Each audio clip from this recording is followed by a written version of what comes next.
Mesdames et messieurs, assis-toi. Assis-toi donc. As-tu eu un souper causerie hier soir? Mesdames et messieurs, bonjour d'abord. Bon, voilà, Patrick Bruel est maintenant prêt. Tout le monde m'a demandé hier soir, il doit s'être fait ramasser avec la conversation et les opinions que tu as émises hier matin. Pas du tout. Non? Ben non. J'ai mangé mon sandwich puis je suis allé me coucher. Madame était contente. Ben, pourquoi tu penses que ça fait 17 ans qu'on est ensemble? C'est correct. Non, mais c'est pour rassurer nos téléspectateurs qui se demandaient si... Même, je m'en vais à Québec bientôt et je prends toujours une chambre au 12e étage du Classique à Sainte-Foy. Laisse faire ça. Bon, ce matin, mesdames et messieurs, on va parler du centre hospitalier universitaire ou des centres hospitaliers universitaires de Montréal. On va essayer ensemble de trouver une solution parce que là, c'est devenu bordélique.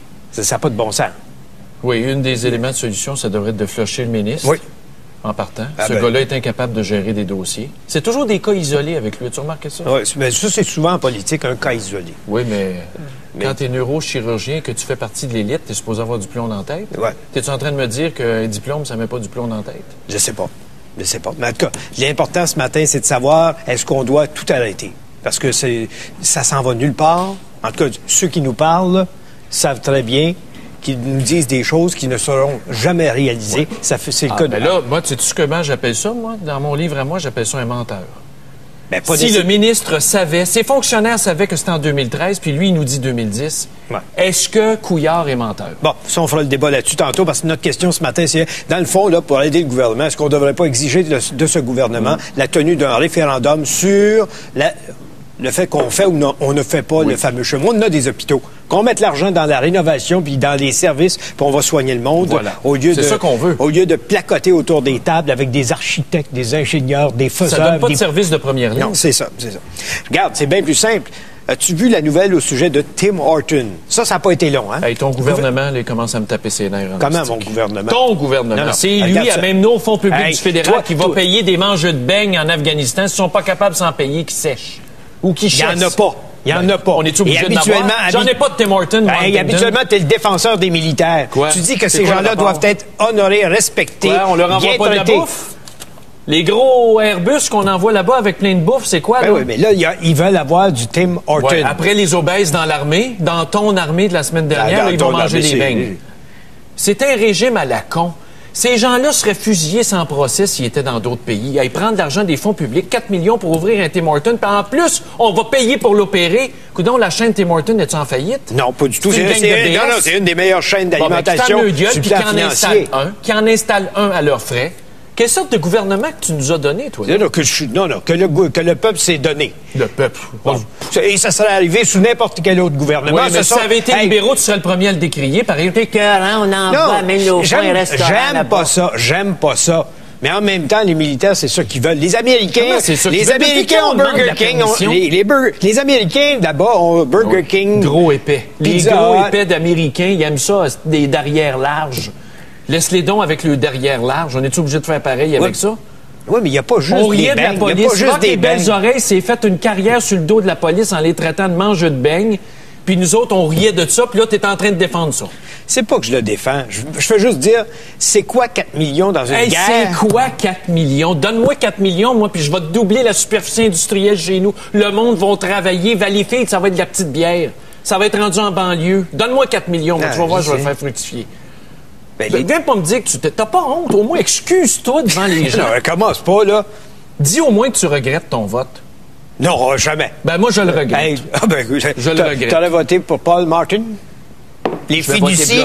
Je vais voter bloc. Ah, c'est du beau gaspillage. Ben, en tout cas, ça a marché. Beau gaspillage. Ouais, qu'est-ce que tu gardes les fiduciens, une autre promesse? Avant de parler de ça, je veux que tu me parles des CHSLD en Beauce. Parle-moi pas de lui. Non, mais c'est parce que tantôt, tu me disais, j'ai de quoi dire là-dessus. Oui, le CHSLD. Que veux-tu dire? Imaginez-vous donc qu'il y a des cas d'enquête. On l'a vu en Beauce, ça datait de 96, puis le ministre du Bar, c'est un cas isolé, c'est l'histoire ancienne. Fiez-vous sur moi et mon mécanisme d'inspection. Mon œil. Savez-vous pourquoi? Parce que c'est la Commission des droits de la personne. Imagine le bras armé du pauvre monde au Québec, la Commission des droits, qui est obligée d'enquêter sur le traitement qu'on fait à nos aînés, puis l'Uber sexuel d'Outremont, l'Outremontais à la taille, le rasage bien fait, vous dit que ce... Fiez-vous, on va vous aviser pour faire des inspections avant. Mais quelle sorte de ministre que c'est ça?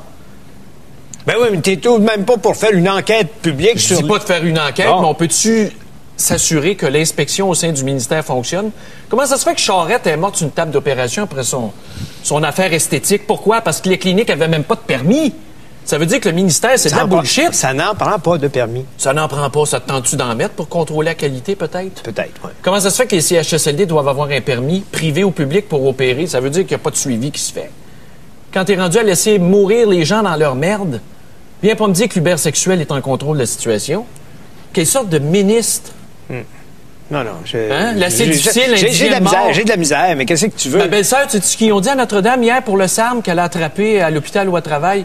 Le médecin dit à chaque patient, « Madame, inquiétez-vous pas, vous êtes notre premier cas diagnostiqué. » Le médecin ment. Le médecin ment. Fait que la personne qui se fait dire ça, je suis le premier cas, il n'y a pas d'épidémie. Mais toute la gang était sur l'intubage hier à Notre-Dame, puis ils se sont tous fait dire qu'ils étaient les premiers cas. Le ministère est menteur. C'est pire que l'Union soviétique. Ces gens-là, c'est des criminels. Ils perdraient le job au privé, tu sais. Couillard ne serait jamais engagé au privé. L'engagerais-tu, toi, chez vous? Non, pas avec ce que je viens de voir. On va revenir sur les fiducies. Hier, ce qu'on avait prévu est arrivé. Ton gouvernement n'a pas respecté sa promesse.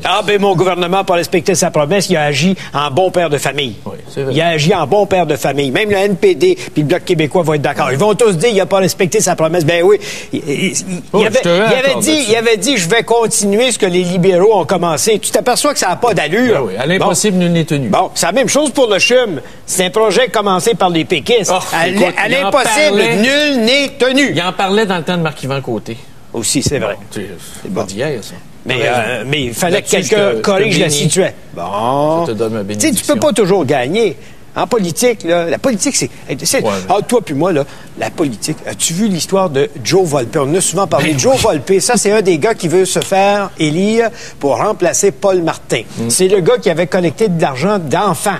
Des enfants qui avaient fait des chèques pour qu'ils puissent être candidats. Des morts sur sa liste de candidats, de personnes pour l'appuyer. Ce gars-là a été condamné par le Parti libéral à une amende de 20 000 $. Il a eu le droit d'aller en appel au Parti libéral. Et le Parti libéral a transformé l'amende en réprimande. Et là, il est encore candidat. Il est encore candidat à la direction du Parti libéral. Ce gars-là veut être chef d'un parti puis premier ministre du Canada. Oui, quel bel exemple. Puis il est dans le Parti libéral du Canada. Ben, on comprend pourquoi les libéraux sont contre le durcissement du code criminel. C'est sûr. Il y en a parmi eux. C'est sûr. Dans le dossier, justement, dans cette campagne au leadership, je lisais ce matin qu'il ne faut pas caler off. Passez-moi l'anglicisme. Stéphane Dion. As-tu vu la caricature d'abord? Oui, mais Scott Bryson. Non, oui, c'est lui, c'est Scott Bryson. Mais non, c'est Stéphane Dion. Mais non. Tu veux? Stéphane Dion. Suivant, M. Dion. Oui, mais c'est en référence. J'ai pas à montrer ma constitution, puis il y a une petite feuille d'érable devant son petit appareil. Non, mais c'est ça, c'est dans l'histoire de Bryson. Oui, mais Stéphane Dion. Mais ce que je disais ce matin dans le Globe and Mail, c'est qu'attention, les gens de l'Ontario, Dryden, d'autres candidats, Kennedy et autres, pourraient se ranger derrière Stéphane Dion en se disant on va avoir un francophone pour donner la chance au prochain chef d'être un anglophone, puis ça pourrait être moi. D'ailleurs, un de ceux-là. Oui, mais Paul Martin, là, on n'a jamais résolu la question. Était-ce un Anglais ou un Français? C'est un anglophone. Paul Martin? Ben oui. C'est pas un franco-ontarien, plutôt? C'est pas évident, il était aux deux, moi, son père ne parlait pas beaucoup français. Je sais pas, c'est de ton époque. Non, moi, j'ai pas connu c'est de mon époque. Qu'est-ce qu'ils ont fait? Mais penses-tu qu'il était aux deux, Paul Martin? Aux deux? Ben, français-anglais. Je pense que oui. Ah. C'est l'avenir d'être aux deux, mesdames et messieurs. Quel discours incohérent des fois. Collège du bilinguisme. OK. Ce matin, la presse fait état d'une chose qui était dans la Gazette il y a à peu près 3 ou 4 semaines. C'est-à-dire le gars du Collège Dawson qui veut aller rencontrer le premier ministre Stephen Harper. C'est un de ceux qui a été blessé dans la fusillade de Dawson. Okay. Lui, il s'appelle Kadim. Lui, il demande à rencontrer le premier ministre. Il va rencontrer Stockwell Day. Ça ne sera pas tout à fait la même chose, là, mais c'est le ministre quand même responsable de l'application du fameux programme de contrôle des armes à feu. C'est incroyable, hein, les arguments, comment est-ce que la pitié fonctionne au Québec. On donne une tribune à ce gars-là qui a 2 balles dans la tête. Je pense une dans la tête et une ailleurs. Sois empathique un peu. Là. Oui, je suis empathique, mais on s'aperçoit que ça donne pas du plomb dans la tête là, d'avoir des balles dans la tête parce que ces arguments sont complètement bidons. Comme quoi? Et je cite, « Je veux qu'il m'explique pourquoi il compte démanteler un registre reconnu pour avoir permis de sauver des vies. Et là, il dit, si on abolit le registre, ça veut dire que l'arme que Kim Vergil avait pourrait se retrouver en circulation libre. Mais voyons donc, il n'a rien compris. Je veux bien croire qu'il a été frappé par balle, là, mais ça ne met pas du jugement et de l'intelligence dans la tête. Ben ouais, mais... Ce gars-là n'a aucun argument. Qui continue, qui finisse son deck, là, puis quand il aura étudié puis qu'il sera mis du plomb dans la tête réellement, il pourra peut-être comprendre que ça n'a rien apporté. La preuve, c'est qu'il avait son arme qui était enregistrée par le registre, puis il s'est fait tirer pareil. C'est pas en l'enlevant que tu vas rajouter de la sécurité ou l'enlever. Puis-je penser qu'il est manipulé par le lobby? Ben oui. Bon, le lobby. Ben oui. Bon, l'industrie de la victime au Québec, oh, pauvre gars, il s'est fait tirer. Oh. Ben oui, c'est vrai que c'est pauvre, pauvre gars. Prends pas une cause qui n'a pas d'allure. Depuis quand le registre a sauvé des vies? Donne-moi un exemple. Non. Non. Je pense pas qu'on ait ça. C'est complètement je ne pense qu'on pas laisse qu'on les ait chasseurs ça. tranquilles. OK. La clique du PQ avant de passer à la pause. Je disais Lisiane Gagnon ce matin dans la presse qui disait que Boisclair, le PQ de Boisclair, ça c'est le titre, il disait, écoute, Bernard Landry lui a laissé un héritage empoisonné avec Marc Laviolette qui était au syndicat, les syndicats du parti. SPQ Libre, le SPQ Libre. Et elle va plus loin, elle disait... Marc Laviolette, un cadeau empoisonné, pourquoi tu dis ça? Parce que lui, il sait comment contrôler une assemblée. Ben, donc, à partir de ce moment-là, il va toujours noyauter les assemblées parce qu'il y a de moins en moins de membres dans le Parti québécois. Ben, c'est des rapports de force. C'est des rapports de force. Mais elle dit, tant qu'à y être, pourquoi pas un club? Avec un club de syndicats, on peut avoir un club de féministes, un club d'âge d'or, un club de patrons. Il y avait le club des 101 femmes qui appuyait Pauline Marois. Ah ben oui. Ça a déjà existé, les clubs de bonnes femmes au PQ. Mais elle dit qu'aujourd'hui, c'est le SPQ Libre qui contrôle le parti. Non. Et qu'André Boisclair va avoir plus de misère que René Lévesque et Lucien Bouchard parce qu'il n'y a pas la stature des deux autres. Parce qu'il n'a pas la stature. OK. Bon, parlant de péquistes et tout ça, on va parler après la pause de Maître Guy Bertrand de Québec. Vous le connaissez, ce grand avocat qui est de plusieurs causes. Ben oui. Très bon. C'est un très bon avocat. Mais il reconnaît ce matin dans Le Devoir qu'il a dérapé le jour où il est passé de souverainiste à fédéraliste en 1995-96. Mais il y a une explication pour ça. Attends, on va en parler après la pause. Puis je vous rappelle notre question de ce matin. On parle du CHUM, du fait qu'on a encore reporté. Puis notre question qu'on vous pose, c'est le CHUM, doit-on exiger un référendum avant de gaspiller plus d'argent public? Vous pouvez tout de suite commencer à nous téléphoner pour vous exprimer. À Montréal, 514-790-0874. De partout au Québec, sans frais. 1-877-790-3535 ou par Internet www.tqs.ca.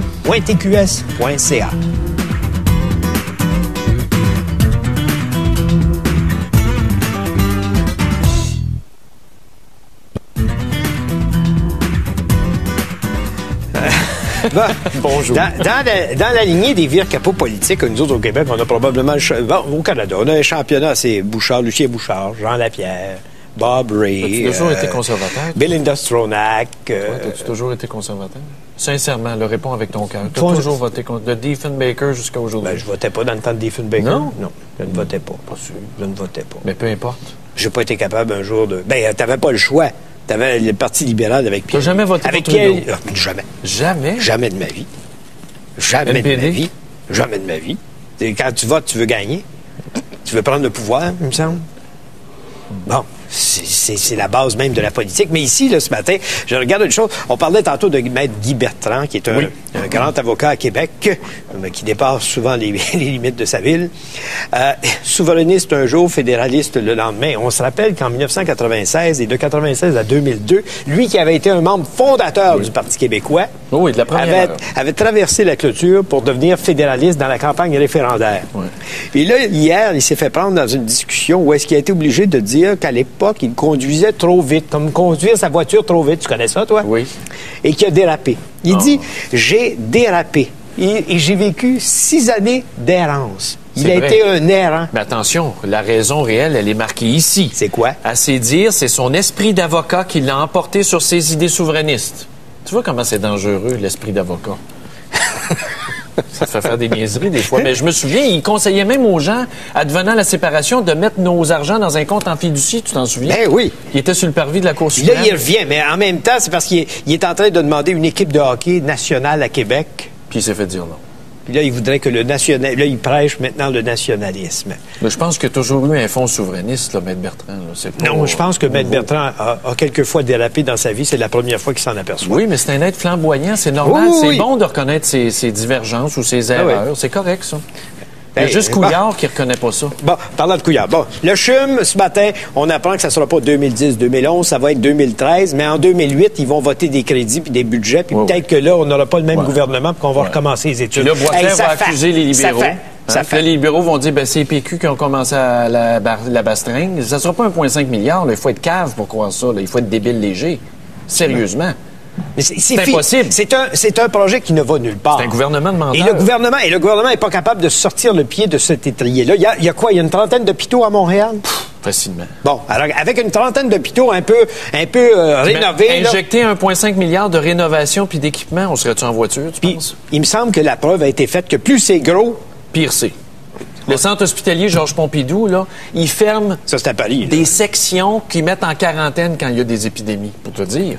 Puis c'est le maire de Paris qui est président du CA. T'imagines le président du CA? Mais c'est la même chose. C'est la même chose que dans les écoles. Plus les écoles sont grosses, moins on a le contrôle. C'est du personnel que ça prend dans les hôpitaux et des machines. C'est tout ce que ça prend pour traiter.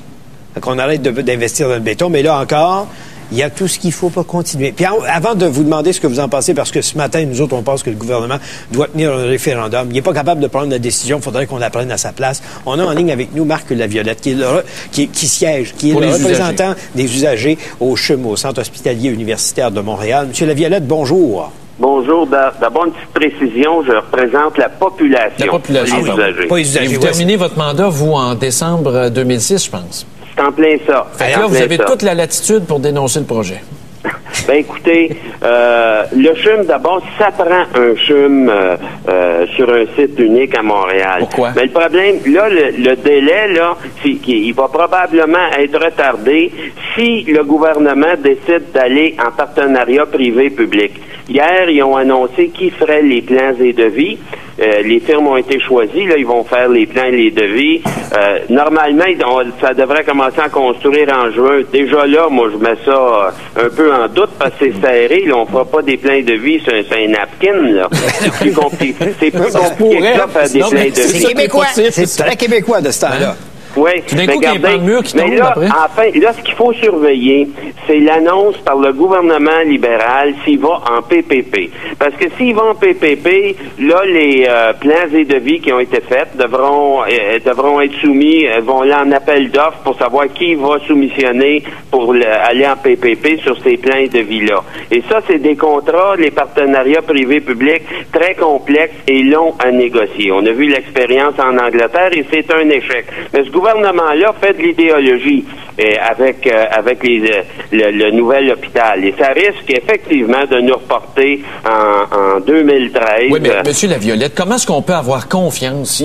Il y a une conspiration du mensonge dans ce ministère-là auprès des usagers, auprès des travailleurs dans le système. C'est pas vrai. Le ministre dit pas la vérité. Vous avez tout à fait raison. On a commencé par retarder le projet en faisant le débat sur ça va-tu être à Outremont ou à Saint-Luc. Le ministre nous avait demandé de travailler à Saint-Luc. C'est ce qu'on faisait. Le premier ministre a dit non, c'est à Outremont. On a perdu un an. Puis là, ils disent qu'ils vont aller en PPP, ou du moins, on va le savoir au mois de novembre. Puis là, ça va tout retarder encore après les élections. Puis là, on verra ce qui va arriver. Regardez bien ça, là. La semaine dernière, là, la vampire, là, comment est-ce qu'elle s'appelle? La présidente du Conseil du Trésor, là, qui était avec ses petits kits de cuir. Madame Forget. Elle a donné 400 000 de contrats pour payer des consultants pour nous faire un mode de recette pour les PPP pour pas que ça dépasse, pour pas que ça dérape. Ça veut dire que la recette est même pas écrite?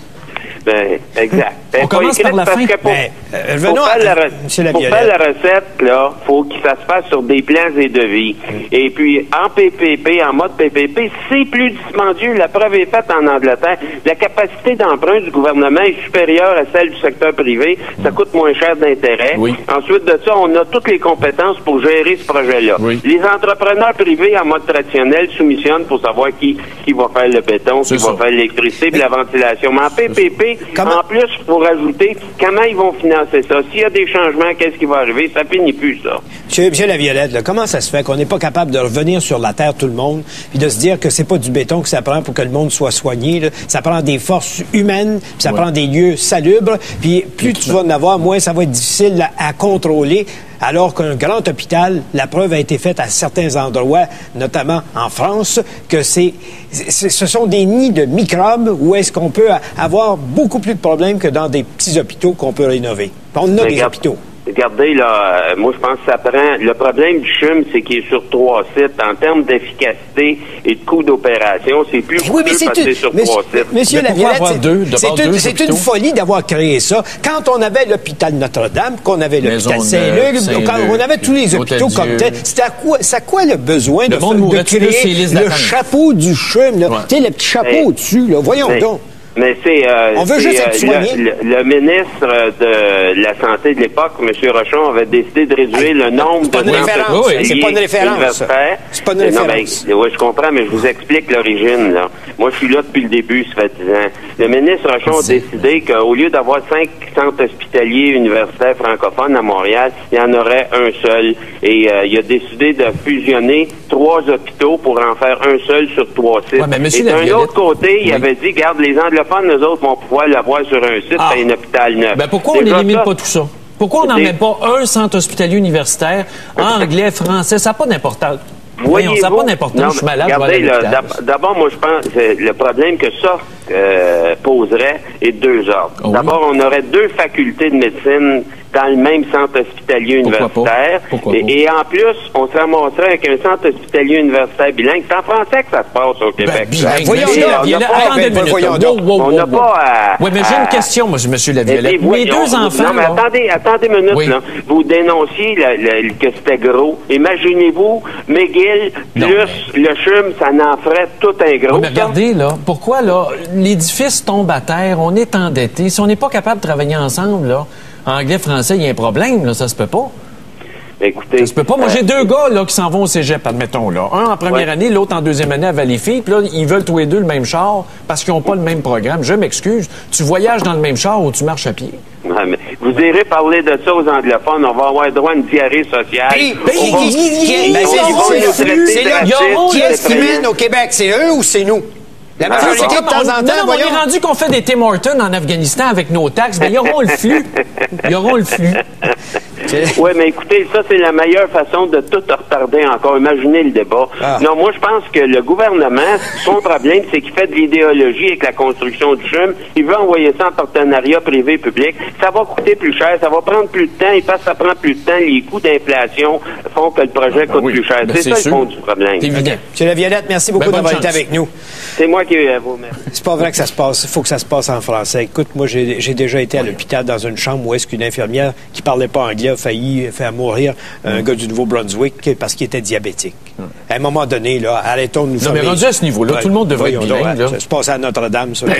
Puis j'ai porté plainte, puis ils m'ont envoyé promener parce que c'était pas de mes affaires. Je vais au Children régulièrement pour mes enfants, puis j'ai jamais de problème à me faire comprendre. Fait que si les francophones ne sont pas capables de parler anglais dans un hôpital, là, on en prendra d'autres. OK. Bon, la question qu'on vous pose ce matin face à tout le débat, puis vous allez avoir le droit de vous exprimer en long et en large, mais la question comme telle, c'est le CHUM. Dans le fond, doit-on demander au gouvernement de tenir un référendum avant de gaspiller encore plus d'argent?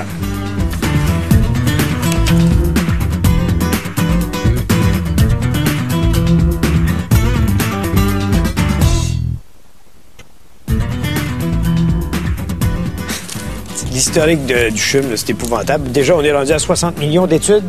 Non, plus pour que taponner. Plus que ça. Ben, tu n'avais pas su qu'il y avait un comité d'experts internationaux maintenant qui se penche actuellement, à même nos frais, sur les dépassements. Les grands dépassements de coûts pour éviter que ça se produise au Québec. Ah oui. Il y avait eu une enveloppe de 10 millions pour ça. Ça n'a pas d'allure. OK, on va tout de suite commencer à prendre des appels. On va prendre AOKA. Tiens, Martin, bonjour. Oui, bonjour. On vous écoute. Oui, moi, je vous répondrais, c'est sûr. C'est sûr qu'il faut aller. Puis je répondrais par une question. Je vous dirais, depuis quand ces gouvernements-là consultent-ils la population avant de faire quoi que ce soit, avant de prendre une décision? Donc, je doute fort qu'on va avoir un référendum là-dessus. Là. Mais on devrait, parce que c'est l'argent de tous les Québécois. C'est pas l'argent des gens de Montréal. C'est pire que le stade olympique, là, on s'entend. Là. Puis il n'est pas de pelleté de terre encore. Pire que le stade olympique. Pire que le stade olympique, mais oui. Le stade olympique avait coûté quoi, 1 milliard? Ah, c'est vrai.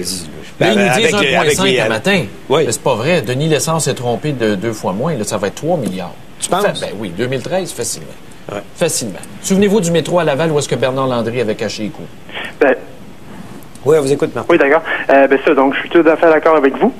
Maintenant, c'est ça, c'est que des fois, vous vous plaisez à dénoncer l'esprit, l'industrie de la pancarte, que vous appelez, puis tout ça. Puis je pense que c'est justement que ce gouvernement-là ne nous laisse pas le choix et on n'est jamais consulté. Donc, quand on veut faire part de notre désapprobation, mais c'est à peu près le seul moyen qu'on a, malheureusement. C'est pas, regardez, l'Auto-Québec, là, ça ne demandait pas de fonds publics. Là. C'était la Société des casinos qui payait avec le Cirque du Soleil. Il n'y avait pas d'augmentation de taxes. Mais là, 3 milliards pour maintenir un hôpital vide quand les boomers vont être morts dans quoi, 20 ans, 30 ans? Qu'est-ce qu'il va y avoir dans cet hôpital-là? Non. Écoute, la population du Québec sera pas baisser à partir de 2020. Il y a une baisse drastique de la population. J'ai encore lu l'étude ce matin. Les autres provinces augmentent. Étude? Les études du département de démographie de l'Université de Montréal. Dès 2020, la population est en chute libre jusqu'à 3 millions. Voyons donc, le Québec à 3 millions, on va devenir le Nouveau-Brunswick, quoi? En 2050, oui. Effectivement, il n'y a pas d'enfants. Qu'est-ce qu'il va y avoir dans cet hôpital-là? Je sais pas, là, mais c'est charrier. Les boomers vont être morts dans 20-30 ans, ils sont tous morts, y compris toi. Ben, j'en ai peut-être 100 ans. Prends pas de chance. Prends pas de chance. Moi, je vais être mort, je vous le garantis. Okay. Martin, merci beaucoup. On va prendre un appel de Québec maintenant. Patrice, bonjour. Oui, bonjour, M. Desmarais, M. Gendron. On vous écoute. Regardez, moi, je me dis, la première étape, il faudrait commencer par faire ouvrir les registres, un peu comme Mme Boucher le faisait, là. Mais je suis un petit peu en mot à dire sur les consultations publiques. Je pense plus que ça serve. De toute façon, quand on en fait, on nous écoute pas. Moi, j'ai suivi celle à Québec pour le centre d'oncologie. Oui. Et j'avais demandé, j'étais très humble qu'on fasse quelque chose pour se souvenir de notre premier hôtel de ville, qui à l'époque, c'était ce que ça représentait, qu'il y avait des réunions responsables, le gouvernement, des réunions importantes, le gouvernement responsable. Là, on a décidé qu'on faisait une œuvre d'art d'à peu près 160 000 et on y va. C'est un phallus, c'est beau, en tout cas. On nous a consultés, mais on nous a pas écoutés. Fait que je me dis, on serait peut-être mieux de faire un référendum. Oui. Puis la consultation, mais comme le monsieur disait avant, on nous consulte jamais. Puis quand on le fait, c'est des colloques à 50 $, 100 $. Oui, des colloques d'experts, oui. Oui, c'est ça, parce que quelqu'un qui en vaut 400 000, il n'y a rien là, mais quelqu'un qui est pas riche puis qui suit un peu son actualité, ben lui, il n'est pas capable de se payer ça. C'est pour ça que je vous dis, je suis un peu divisé sur la question. Et j'aimerais juste dire... Mais la question serait fort simple. Doit-on mettre 1,5 milliard dans un CHUM ou 1,5 milliard à améliorer les hôpitaux qu'on nous avons? Oui. C'est simple comme question, oui ou non? Ben c'est ça, c'est qu'il faut penser qu'est-ce qui s'est passé avec la grande bibliothèque. On en manque de livres dans les régions, tu sais. On disait, on serait peut-être mieux d'investir, mais on n'a jamais demandé l'opinion vraiment aux gens. C'est comme le monsieur disait avant, on s'en fiche. C'est voici la facture passée à la caisse et payée. Et je me dis qu'à ce rythme-là, ça va peut-être arriver en même temps, mais qu'on rouvre l'hôpital que le plan d'environnement en 2050. Là. Alors, je sais pas, moi, je suis un petit peu déçu et je me dis que... Mais vous en faites pas, les gars. Il va y avoir probablement un coup de pelle encore au printemps. Oui. Qu'est-ce qu'on parle là-dessus? OK. Merci, Patrice. À Montréal, maintenant, on prend Chantal, qui est en ligne. Bonjour. Bon matin, messieurs. On vous écoute. Écoutez, moi, j'en reviens pas ce matin. Je tombe des nues. Je suis tannée, pour pas dire écœurée, qu'on prenne mon argent. Ça n'a pas de bon sens, cette histoire-là. Puis, je m'excuse auprès des deux messieurs qui viennent d'appeler, là, mais non, il n'y a pas de logique là-dedans. Fait que je comprends pas pourquoi qu'on poursuivrait cette étude ou quoi que ce soit. Il n'est pas question qu'on dépense. On a déjà ce qu'il faut. Rénovons. Mettons plus de professionnels à notre disposition. On attend 2 ans pour avoir des rendez-vous de professionnels. Oui, c'est juste... Hey, comme avant, là, le CHUM, avant qu'on parle du CHUM, le monde, il mourrait-tu autant que ça, ces listes d'attente? Non. Le monde était soigné, oui. Je tiens à ajouter quelque chose. J'ai été pris au Costa Rica malade. Mais croyez-vous qu'en 15 minutes, j'ai été vue une piqûre pour mes infections et j'étais sortie de l'hôpital. Ils ont pris ma carte d'assurance maladie. Ça ne m'a rien coûté. Et ma fille qui vit au Costa Rica, ça lui coûte 30 $ par mois pour assurer toute la famille, médicaments inclus, messieurs. Est-ce qu'on pourrait pas regarder un petit peu ce qui se passe dans les autres pays où ça fonctionne? Illogique. C'est parce que les yeux, on dirait que ça se tourne toujours dans le même bord de la France. Non, ils veulent faire des projets à grande envergure pour que ça paraisse bien. Oui, c'est je m'excuse, ils jettent notre argent par les fenêtres. Je suis en maudit ce matin. Je m'excuse, c'est pas auprès de vous, mais j'en reviens tout simplement. Et je pense que c'est une épine au pied pour un gouvernement. Tu peux pas reculer quand tu as le bras rendu là dans le tordeur. Oui. Oui. Non, la façon de reculer, c'est de passer un référendum, puis là, tu retires. Quand tu t'aperçois dans ton budget, tu as mal géré. Ça peut arriver des fois qu'on fait des petites dépenses, on s'aperçoit après, j'ai peut-être dépensé un peu trop, on revient les pieds sur terre. On corrige. Expliquez-moi pourquoi eux autres sont pas capables de faire ça avec notre argent. Merci, quand je donne presque 40 de mon salaire, en plus. On va aller à Shawinigan. Bonne journée, messieurs. Merci, M. Grenier. M. Grenier à Shawinigan, bonjour. Bonjour. On vous écoute. Bonjour. Ça n'a plus de bon sens. Non. J'écoutais aux nouvelles ce matin, justement, qu'ils ne savent même pas combien de salles d'opération qu'il va y avoir dans cet hôpital-là. C'est Ah, non, ils sont pas même rendus pas là. fait. Ils sont pas rendus là. Mais c'est brillant. On fait un hôpital. C'est quoi? Ça prend des chambres, des salles d'opération. La première chose que tu dois déterminer, à moins que l'effort soit concentré sur le bureau du directeur. Oui. S'il reste des spécialistes pour opérer, en passant, le solde migratoire est négatif. On en perd à chaque année. Ben oui, mais en passant. ils vont dire que si on a un plus bel hôpital, ils vont rester. Mais tu sais ce que l'Angleterre a fait? Je n'en ai parlé hier. Quoi? La nuit, dans leur super hôpital, ils louent ça aux vétérinaires pour des traitements de chimiothérapie pour les chiens. Bon, M. Grenier, on continue de vous écouter. Écoutez, moi, ce qui me fait de la peine là-dedans, je vais vous le dire, c'est que je suis persuadé que M. Couillard est un être extrêmement intelligent et extrêmement compétent. En tout cas, il n'y a pas de Le problème, c'est qu'avec tout ce genre d'enfargeage-là, malheureusement, on perd confiance en ces gens-là. C'est des gens qui n'ont plus aucune crédibilité. Et puis, savez-vous c'est quoi? ça, Sky Power, c'est la même affaire. Le président de Sky Power, c'est le gars qui est impliqué avec la banque, avec la faillite d'Enron aux États-Unis. Son vice-président, c'est un ancien gars du conseil d'administration d'Hydro-Québec. Ah ouais, on y va, pas d'appel d'offres. C'est le même au Québec. Oui, mais Couillard, là, il est peut-être bien brillant, comme vous dites, mais il n'est pas capable de gérer. Il n'a pas le leadership pour gérer un ministère. Il s'est fait avaler par les fonctionnaires puis par la machine. Non, c'est un gars intelligent. Mais il s'est fait avaler par la machine. Il a perdu le contrôle. Moi, j'ai travaillé pour le gouvernement il y a une trentaine d'années. On appelait des gens dans ce temps-là les mandarins. Vous savez très bien de qui je veux parler. Sous-ministres. On parlait évidemment des grands décisionnels du gouvernement. Ce ne sont pas les ministres. Et ces gens-là sont là uniquement que pour, avec leurs beaux yeux et leurs beaux sourires, d'essayer de faire avaler ça à la population. Ils ne sont pas décideurs, ces gens-là. C'est une marionnette du ministère. Ces mandarins, c'est des gars qui sont poussés par des lobbying, c'est des gars qui sont poussés par des compagnies pétrolières, comme on parlait l'autre jour, au niveau, par exemple, de la conférence de Kyoto, puis que le Canada recule, etc. C'est ça qui nous... Puis le pire, c'est que tout le monde le sait, puis il faut en croire que c'est pas ça, puis nous autres, on est supposés d'avaler cette pilule-là. OK. Vous avez, merci. Vous avez quelle sorte de téléphone, M. Grenier? Ah, je suis sur un main libre parce que je avec des mouchoirs, je savais de pleurer. Entre vous et le bonhomme carnaval, il n'y avait pas beaucoup de différence ce matin. Merci. Merci, mon gars. Bon. C'est ton chum, le bonhomme carnaval, quoi? Tu reconnais sa voix partout? Non, tu veux. C'est vrai, tu as un fétiche. Tu as une fixation sur le bonhomme carnaval. Une de tes ex m'a déjà raconté ça. Bon, ça y est. Bon, le CHUM. La question qu'on pose ce matin. Le CHUM, doit-on exiger un référendum avant de gaspiller plus? Parce qu'on en a déjà pas mal mis là-dedans. Trop, même.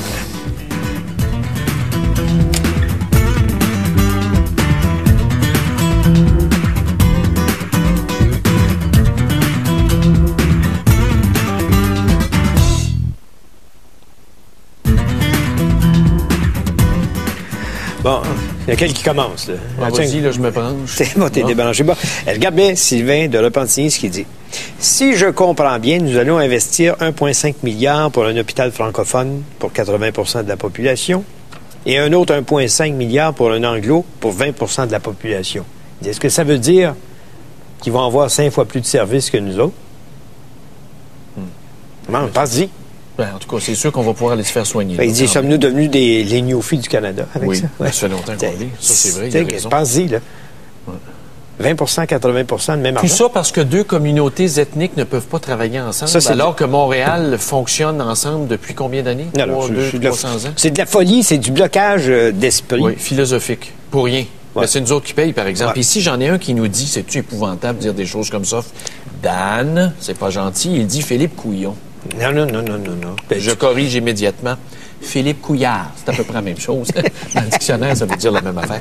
Ne divulgue pas un discours crédible. Il ment aux gens. Il veut en retour qu'on lui fasse confiance. Et ici, il y en a un qui dit à propos, Denis de Victoriaville, quand les baby-boomers vont être morts, le CHUM, est-ce que ça va être encore nécessaire? C'est vrai, tu sais, il n'y aura plus personne dedans. Et ici, quelle belle remarque de Carmen qui dit, de Shawinigan, on envoie de l'aide internationale pour construire des hôpitaux, des dispensaires en Afrique, en Haïti, puis ici, on n'est pas capable d'entretenir les hôpitaux qu'on a. C'est beau, hein? Ouais. C'est beau de voir José Werner distribuer de l'argent en Afghanistan des hôpitaux. Ah, t'as raison. Ça marche. Oui. On prend ça, puis ça fonctionne. Oui, parce que c'est rentable politiquement. On est donc smart. OK. On prend un appel. Jean, bonjour. Jean? Est-ce qu'il est là? Oui, bonjour. On vous écoute. La problématique, c'est est-ce que c'est encore finalement utile de financer nos hôpitaux lorsqu'on finance le privé et qu'on dépouille nos hôpitaux et qu'on envoie nos médecins soigner dans des cliniques. Parce que dans le passé, si on regarde, la problématique, c'est qu'il n'y avait pas le temps d'opérer, il n'y avait pas le temps de soigner, parce qu'il était trop pressé, il y avait trop d'ouvrages. Maintenant, dans le privé, ils font 2 fois le travail, puis ça a l'air à fonctionner dans le privé. Mais oui, mais à force des écœurer dans le public, c'est normal. Quand tu te fais écœurer sur ton job, tu essaies de changer de place. Hein? Oui, mais c'est nous qui les avons financés, puis qui ont payé des études. Et puis nous, on les a financés, on prend pas soin des gens qui sont autour de nous autres. Oui. Mais oui, mais la gestion des ressources humaines là, dans le système, il n'y a pas de logique là-dedans. Il n'y a pas de logique. Il serait temps d'en mettre une logique et d'arrêter de financer des hôpitaux qui, de toute façon, qui vont tomber sur le dos dans 20 ans. Pour se retrouver avec quoi? Moi, j'ai une question. Le Couillard, là, c'est un neurochirurgien. Il a étudié ou il a pratiqué au Moyen-Orient, ou en tout cas dans des pays très riches. Est-ce que ce gars-là a des compétences de gestion au niveau hospitalier? Y a-t-il quelqu'un qui s'est interrogé sur ses capacités de gestionnaire, à part d'être neurochirurgien? Jean Rochon, est-ce qu'il y en avait? Pas plus. Mais Pauline Marois? Je sais pas. Bon, ben c'est... Non, mais on est les politiciens qu'on mérite, mais est-ce que ces gens-là sont de bons gestionnaires? S'ils étaient dans le privé, ils seraient peut-être dehors le cul sur une pelle. De toute façon, notre bon gouvernement, ils vont juste bien paraître là-dedans, parce qu'ils vont dire quoi? Nous, on a fait notre part, on a mis de l'argent dans le système hospitalier et ça n'a pas marché ou ça a marché, ils vont se taper dans les mains pareil, juste pour montrer qu'ils ont essayé de faire quelque chose. Merci, Jean.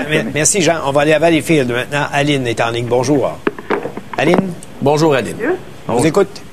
La question du jour est très intéressante. Oui. On vous écoute. Le gouvernement, ils ne savent pas gérer. Mais pas du tout. On se fait voler. C'est enrageant. Quand tu travailles toute une vie, on est assis ici, on écoute ça, vos émissions sont très intéressantes. Puis des fois, on se demande qu'est-ce qu'on pourrait faire. Ils devraient peut-être engager 200 petites gens comme nous pour gérer vraiment.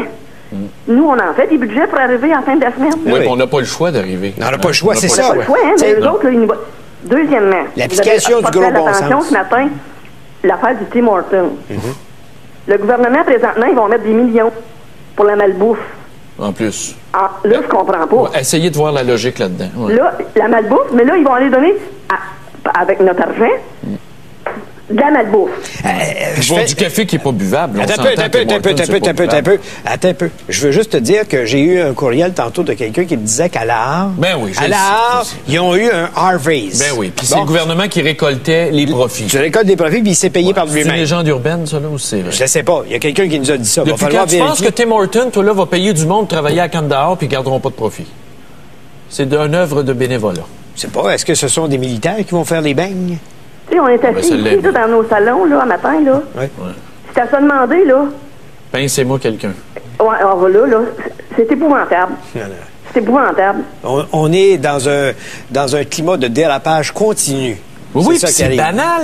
Ils ont toujours des cas isolés. Ouais. Merci, Aline. Merci, Aline. On va aller à Longueuil. On va aller voir, on va aller écouter Carole à Longueuil. Bonjour. Oui, bonjour. On vous écoute. Moi, je crois qu'on devrait tout simplement abandonner ce projet-là. On est déjà dans le trou de 60 millions avec leurs études, en partant au départ. Ça, c'est juste ce qu'on sait, mais honnêtement, on doit avoir frippé 300 millions dans cette aventure. Ça, j'en doute pas. Ils cachent tout, oui. Puis on devrait investir dans la santé, puis dans un centre d'hébergement. Oui. Puis moi, je suis pas d'accord avec M. Laviolette. Je crois que tout le monde a le droit de se faire servir dans sa langue. Imaginez-vous, vous avez 80 ans, vous n'avez jamais parlé un mot de français, puis vous vous faites dire en français ce que vous avez puis ce que vous devez faire. C'est inadmissible. On doit être capable de servir la clientèle dans les deux langues. Oui, absolument, c'est vrai. Mais c'est même pas un problème à Montréal. Moi, je suis sûr que c'est pas un problème à Montréal. Oui, je l'ai vécu à Notre-Dame. Oui, mais je l'ai vécu c'est pas légion, là. Comment ça se fait que tu vas à l'hôpital général, tu vas te faire servir en français, n'importe quand? Oui, je le sais. Bon. Mais ça existe, des employés qui ne peuvent pas répondre. Mais c'est pas un argument pour pas le faire comme ça. Et comme il n'y a pas d'intelligence, là, tu places un patient avec un groupe d'infirmières où il n'y en a pas une qui parle anglais. C'est arrivé. Oui, mais ça doit être. C'est arrivé. OK. Merci, Carole. Merci, Carole, Carole, c'est tout le temps qu'on a. de votre intervention. On va aller tout de suite retrouver Dave à Québec pour connaître le sujet du Grand Journal à midi aujourd'hui. Bonjour, Dave. Bonjour. Un excellent sujet, celui que vous aviez hier, d'ailleurs. Sur le sondage Écho sur les couples, on revient là-dessus parce que ça fait jaser bien des gens. Et, on vous a inspiré. Oui, effectivement. Et on s'est tout simplement posé la question suivante. Vous êtes en couple pourquoi? Par amour? Par obligation? Pour le sexe? Je sais pas. Le sexe, oui, mais... L'amour, oui, mais l'amour, ça existe. C'est un conte de fées. Mais ce qui est un peu particulier, c'est que dans le sondage, vous en avez certainement parlé hier, 4 c'est par amour, mais... c'est la complicité. C'est vraiment la complicité, ouais. Complicité, la passion, l'amour, mais en même temps, si on est en amour, on a aussi un peu de passion, on a aussi beaucoup de complicité, je présume. Oui. Il me semble que ça va ensemble. Moi puis ma blonde, on se parle même plus. Hein? On ne fait que télépathiser. On est vraiment au niveau des esprits. Ça, c'est de la complicité, hein? Ah oui. Nous ne faisons qu'un. Alors, vous êtes en amour.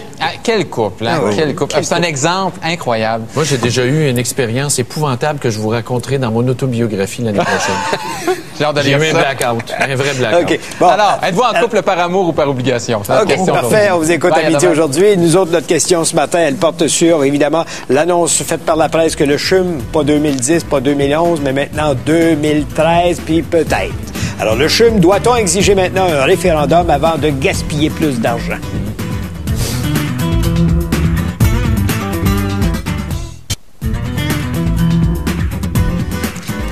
Il y a du monde méchant dans les courriels. Ça va être bon, ça. Madame Pouzelier à Trois-Rivières, je suis donc tanné de voir qu'on gaspille mon argent, alors qu'on pourrait mettre de l'argent pour faire marcher ce qui devrait marcher, donner de l'eau, puis de l'eau de javel, puis des gants aux gens qui en ont besoin pour garder ça propre. Moi, j'ai 3 citations de phrases succulentes. Vas-y. Marie-Claude Paquette de Longueuil qui nous dit « Ce méga-hôpital-là, méga-projet, est-ce que ça va être comme les méga-porcheries? » Tu sais, c'est tellement propre dans les hôpitaux qu'on en meurt, ça va peut-être être ça, une méga-porcherie. Ouais. Ensuite, Jerry Pagé de Québec qui dit « Alors que nos gouvernants se gargarisent de mots, les personnes âgées, pauvres et dépossédées croupissent dans des chenilles privées et des niches publiques. » Pas beau, ça? Et finalement, ici, André de Pointe-Claire nous dit « Malheureusement, le réseau de santé est depuis longtemps le champ de bataille idéologique des toqués. » Puis on a un toqué en chef, Couillard.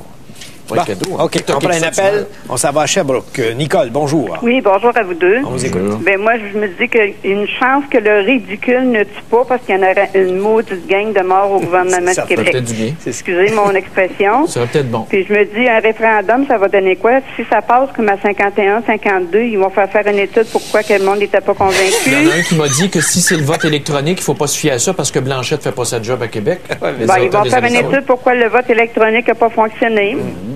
Puis après ça, on va faire une enquête que probablement qu'il y a eu de la faute. C'est pathétique. On est tout croche. Il n'y a pas un maudit qui s'est posé la question. Là, ça fait 10 ans. Regarde la Violette, ça fait 10 ans qu'il est sur le conseil. Puis moi, en 94, j'étais assis à rue Follum. Jean Garon, Jean Rochon, les chefs de cabinet, les attachés politiques. Les CHU, les chats, les centres hospitaliers affiliés, qui qu'on va reconnaître? La pagaille était prise dans le réseau. Moi, je vais être un CHU. Moi, je veux pas être un chat. Toi, tu m'as oublié. C'est toutes des hosties de guerre de structure. C'est juste la structure. En parlant de guerre, là, je veux dire, à un moment donné, c'est bien beau d'être ridicule et d'administrer comme des sans-dessins comme ça, mais à un moment donné, la population va finir par vraiment se soulever. Parce que si c'est beau de promener des pancartes, puis ils comprennent pas, puis ils sortent leurs grands mots, mais à un moment donné, le monde, là, on est taxé comme ça se peut pas, on doit serrer la ceinture. Lâchez mon portefeuille. Quand est-ce que vous avez vu Couillard se promener sur le trottoir après 6 heures le soir? OK. Merci, Nicole. On va aller à Joliette, un dernier appel. Je pense que c'est Annie. Elle est infirmière, qu'on me dit. Annie, bonjour. Oui, bonjour à vous deux. On vous écoute. Oui, bonjour. Oui. Bonjour. Oui, bonjour. Oui, bonjour. Ben, en fait, moi, je trouve qu'une bâtisse, ça ne changera rien. Non. C'est non pour le référendum. En fait, je trouve que ce serait ridicule de faire une bâtisse alors qu'on en a 3 à Montréal pour le CHUM, le centre universitaire. Je pense qu'il faudrait investir pour mettre des soldats dans les hôpitaux, justement, pour traiter les patients.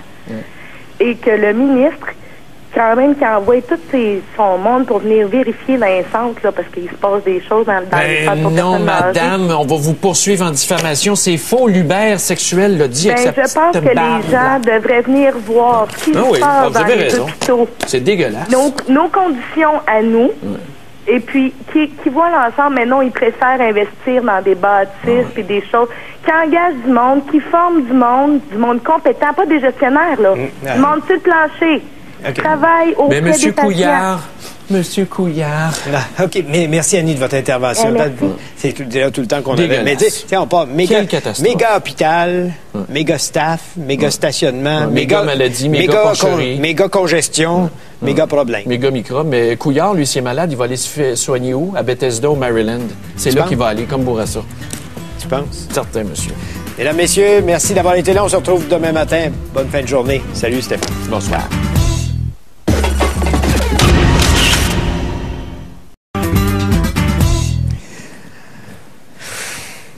Mesdames et messieurs, assis-toi. Assis-toi donc. As-tu eu un souper causerie hier soir? Mesdames et messieurs, bonjour d'abord.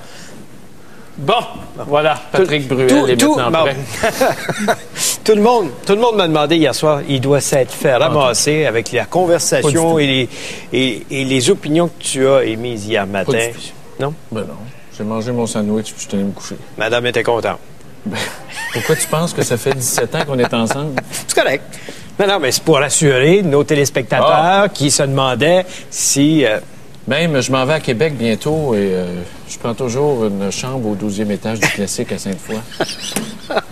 Laisse faire ça. Bon, ce matin, mesdames, messieurs, on va parler du centre hospitalier universitaire ou des centres hospitaliers universitaires de Montréal. On va essayer ensemble de trouver une solution parce que là, c'est devenu bordélique. Ça n'a pas de bon sens.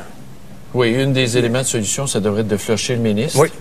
En partant. Ce gars-là est incapable de gérer des dossiers. C'est toujours des cas isolés avec lui. As-tu remarqué ça? Oui, mais ça, c'est souvent en politique un cas isolé. Oui, mais quand tu es neurochirurgien et que tu fais partie de l'élite, tu es supposé avoir du plomb dans la tête. Ouais. Es-tu en train de me dire qu'un diplôme, ça met pas du plomb dans la tête? Je sais pas. Mais en tout cas, l'important ce matin, c'est de savoir est-ce qu'on doit tout arrêter? Parce que ça s'en va nulle part. En tout cas, ceux qui nous... On dit à Notre-Dame hier pour le SARM qu'elle a attrapé à l'hôpital où elle travaille, le médecin dit à chaque patient... Madame, inquiétez-vous pas, vous êtes notre premier cas diagnostiqué. Le médecin ment. Le médecin ment. Fait que la personne qui se fait dire ça, je suis le premier cas, il n'y a pas d'épidémie. Mais toute la gang était sur l'intubage hier à Notre-Dame, puis ils se sont tous fait dire qu'ils étaient les premiers cas. Le ministère est menteur. C'est pire que l'Union soviétique. Ces gens-là, c'est des criminels. Ils perdraient le job au privé, tu sais. Couillard ne serait jamais engagé au privé. L'engagerais-tu, toi, chez vous? Non, pas avec ce que je viens de voir. On va revenir sur les fiducies. Hier, ce qu'on avait prévu est arrivé. Ton gouvernement n'a pas respecté sa promesse. Mon gouvernement n'a pas respecté sa promesse. Il a agi en bon père de famille. Oui, c'est vrai. Il a agi en bon père de famille. Même le NPD puis le Bloc québécois vont être d'accord. Ils vont tous dire qu'il n'a pas respecté sa promesse. Ben oui. Il avait dit, je vais continuer ce que les libéraux ont commencé. Tu t'aperçois que ça n'a pas d'allure. Oui, à l'impossible, nul n'est tenu. Bon, c'est la même chose pour le CHUM. C'est un projet commencé par les péquistes. À l'impossible, nul n'est tenu. Il en parlait dans le temps de Marc-Yvan Côté. Aussi, c'est vrai. C'est pas d'hier, ça. Mais il fallait que quelqu'un corrige la situation. Bon. Je te donne ma bénédiction. Tu peux pas toujours gagner. En politique, là, la politique, c'est... toi puis moi, là, la politique, as-tu vu l'histoire de Joe Volpe? On en a souvent parlé. Joe Volpe, ça, c'est un des gars qui veut se faire élire pour remplacer Paul Martin. C'est le gars qui avait collecté de l'argent d'enfants. Beau gaspillage. Qu'est-ce que tu gardes les fiduciens, une autre promesse? Avant de parler de ça, je veux que tu me parles des CHSLD en Beauce.